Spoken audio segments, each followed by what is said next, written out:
réunir acteurs publics, privés, et puis nous en tant que banque, parce que tout le monde doit se compléter pour porter cette ambition dans le durable.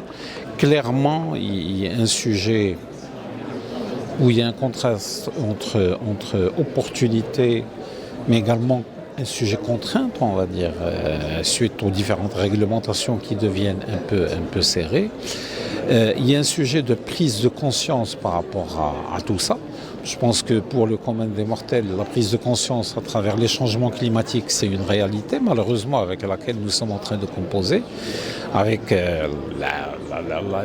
le phénomène de sécheresse qui s'accélère dans le temps et dans l'ampleur.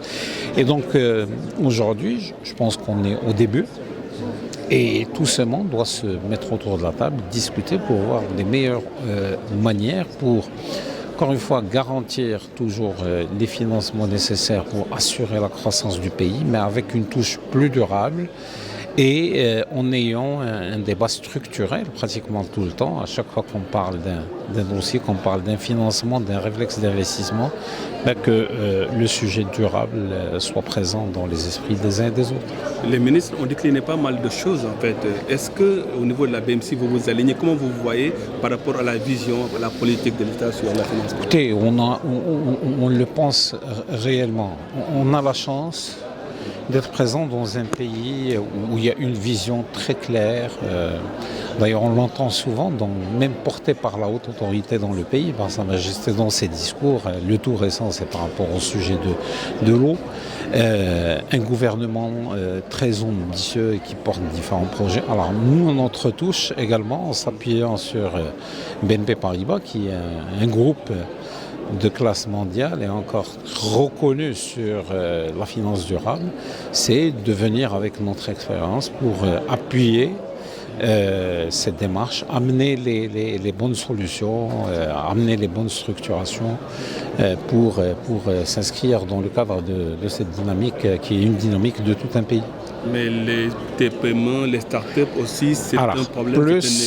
Plus la taille de l'entreprise est petite, plus il y a un sujet de culture et d'appropriation.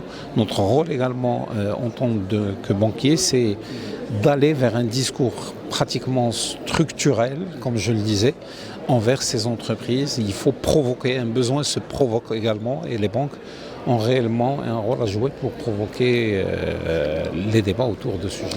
En fait, le Maroc, c'est un pays qui a la chance d'avoir un potentiel énorme en termes d'ESG et de décarbonation en particulier. Il a un potentiel solaire, il a un potentiel éolien, et donc il permet évidemment pour les industriels marocains de se développer en ayant de la compétitivité et en abordant des sujets qui sont clés pour l'environnement, qui sont la décarbonation. L'opportunité, j'ai envie de dire, la plus importante pour le Maroc, encore une fois, c'est au-delà de sa situation géographique, c'est son lien avec des continents comme l'Europe et l'Amérique, parce qu'il est un pays exportateur. Et demain, pour exporter en Europe ou ailleurs, il faudra quand même faire preuve d'une économie décarbonée. Et donc les entreprises marocaines, elles ont tout intérêt aujourd'hui à travailler sur ce sujet-là. Et pour ça, les banques, le gouvernement évidemment, fait beaucoup de choses en termes d'incentives pour les inciter vraiment à changer de business model, de décarboner et de travailler vraiment sur cette chaîne de valeur à impact réduit sur le carbone. La compétitivité d'une entreprise marocaine va se jouer vraiment sur les enjeux de sa croissance et de son attractivité. Pour être attractif, aujourd'hui, il faut être une économie circulaire, rentable mais circulaire, une économie décarbonée. Et oui, il y a des difficultés. Il y a des difficultés notamment pour le tissu de PME. Les grandes entreprises et multinationales, elles sont généralement accompagnées, elles ont gardé en tête qu'il fallait qu'elles accélèrent. La PME marocaine, elle doit absolument accélérer. Et c'est une difficulté pour elles parce que ce sont celles qui ont généralement le moins bon accès au financement. Et donc se développer quand on n'a pas de ressources pour se financer, ça reste compliqué. Donc il y a ce volet-là que banque et l'ensemble de l'écosystème marocain doit absolument travailler pour continuer encore une fois à accompagner les entreprises, notamment les PME et les TPME, sur ce volet. Merci. Donc Abdelmajid Fassifiri, je suis responsable de la banque de financement d'investissement de BNP Paribas en Afrique, basée à Casablanca au CFC. Non, effectivement, pour le Maroc, il y a des défis, mais il y a surtout des opportunités.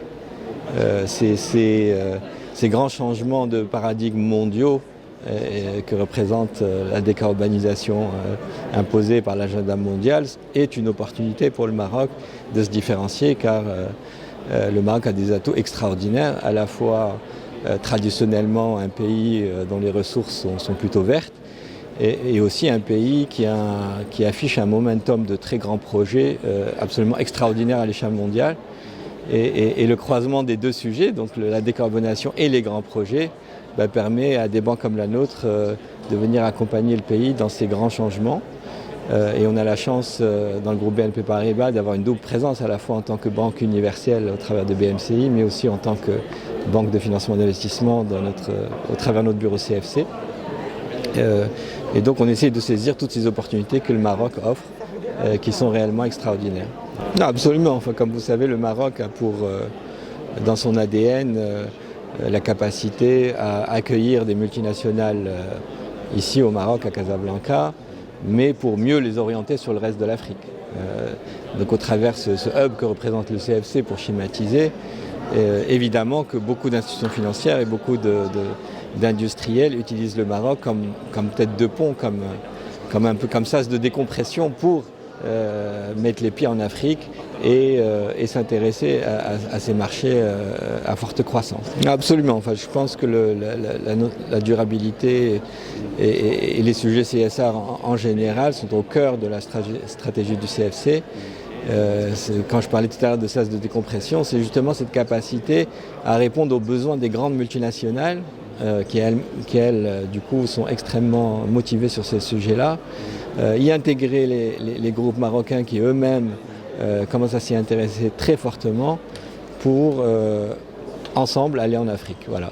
Et donc c'est clair que les notions de décarbonation, de durabilité sont au cœur de la stratégie de Hub Maroc sur l'Afrique. Oui. Enfin, notre modeste ambition en tant que banque internationale sont de continuer à participer activement au développement du Maroc, à la fois comme plateforme régionale, mais aussi dans le cadre de ce momentum de très grands projets dont on parlait, et d'apporter notre expertise. Nous, on vend de la matière grise avant de vendre du bilan, et nous avons effectivement développé en centrale des équipes d'experts en matière de décarbonation qui viennent régulièrement au Maroc, qui étaient encore là la semaine dernière, et qui sont donc au service de ses clients. Donc voilà, tout simplement notre ambition est de servir nos clients du mieux possible et apporter un peu notre touche de différence au travers de notre expertise mondiale, et en partenariat avec les banques marocaines qui ont et notamment BMCI, qui ont l'accès à l'intelligence locale.